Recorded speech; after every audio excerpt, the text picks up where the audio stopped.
for the presidency in Zambia to commit to reversing a growing pattern of authoritarian practices threatening human rights. In a statement, the organization says Zambia has a history of fast-tracking legislation that affects civic space, with lawmakers recently debating, amending and passing large numbers of bills within days. Amnesty has urged authorities to end the repression of dissent and independent media and ensure that laws affecting civic space are developed through transparent, inclusive and meaningful public consultations.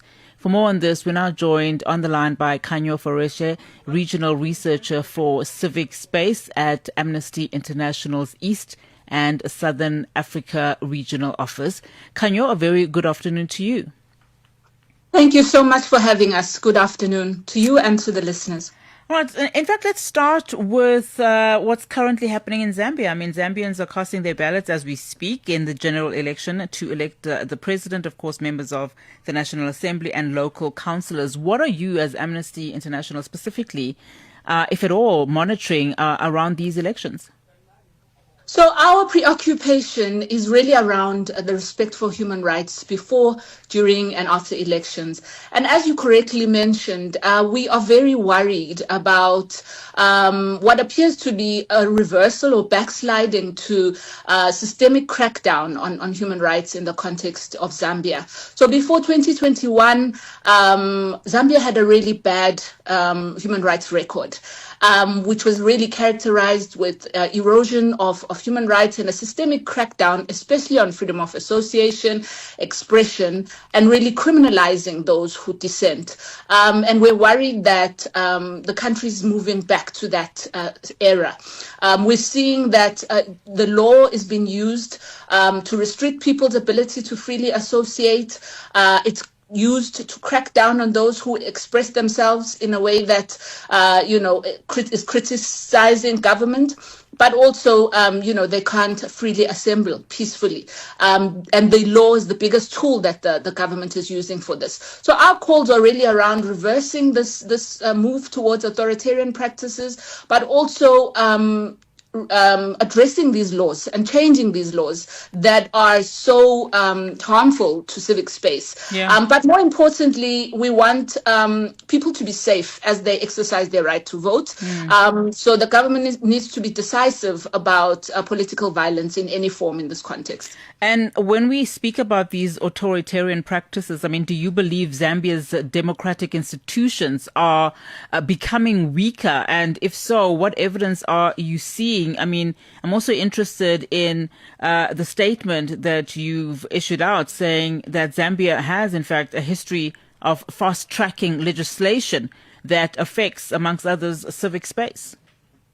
Indeed. As I say, the law is a really big tool insofar as really silencing those who dissent. For example, we're seeing that NGO laws, the current law that regulates NGOs, is really restrictive of civil society's ability to do its work. Government seems to have excessive control over NGOs.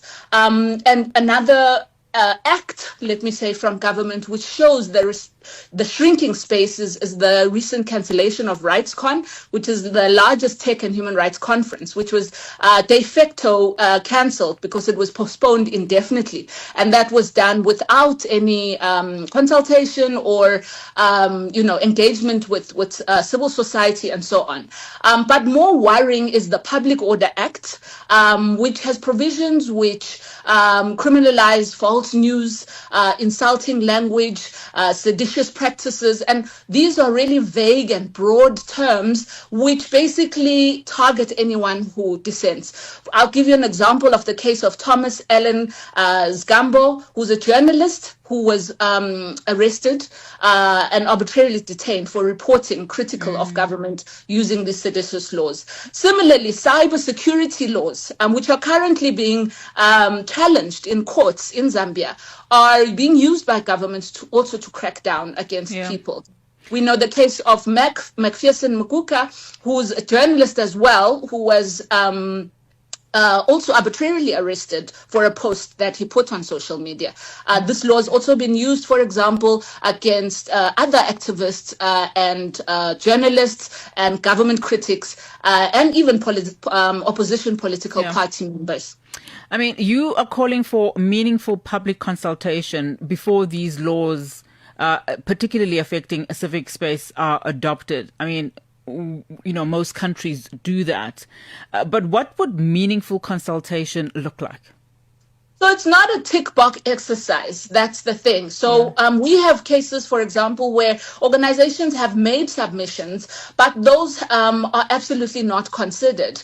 And also, if inadequate time is given for people to even participate, that doesn't constitute meaningful participation. So these submissions, if they're not considered, and even when they are made, it's within a very rushed period, that's not meaningful engagement, and that violates people's right to effective participation in their own government, because now if these avenues for people to make submissions, or when they do make submissions, they are wholly ignored, or those submissions are demanded in really rushed periods, that doesn't constitute meaningful participation.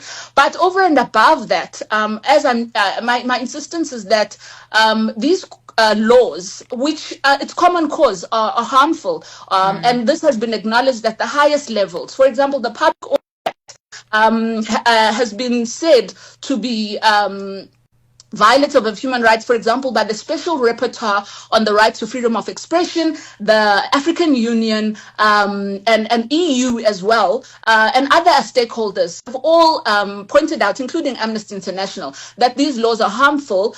And even the president himself, at some point, acknowledged the harmfulness of some of the provisions of the Public Order Act. As we wrap up our conversation, I want to just touch on the fact that you are a regional researcher for civic space at Amnesty International's East and Southern African Regional Office. How prevalent are just some of these concerns do you see across the board in some of the regions that you specifically focus on?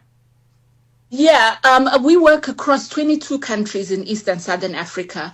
And what we've noted is that there is a really growing trend of repression, especially the introduction of laws that restrict rights. We're seeing new laws being used, and also the use of laws like terrorism laws, for example, against people who dissent. We're seeing that people in many countries, and the perfect case is Tanzania, around the election context, people are abducted, many people, thousands in some cases, killed as they peacefully exercise their right to protest, as they express their grievances. We had a similar situation in Mozambique not so long ago, where we're seeing governments really reversing to authoritarian crackdowns against people who express themselves in a way that governments don't approve of. So we are doing work across East and Southern Africa really to call on governments to respect human rights. And the election context is a very important time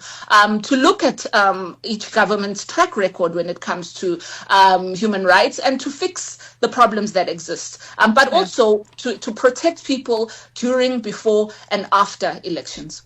Absolutely. Khanyo, thank you so much for your time on the show. Khanyo Farashi, regional researcher for civic space at Amnesty International's East and Southern Africa Regional Office. Keep Africa in your hands. Connect to our website for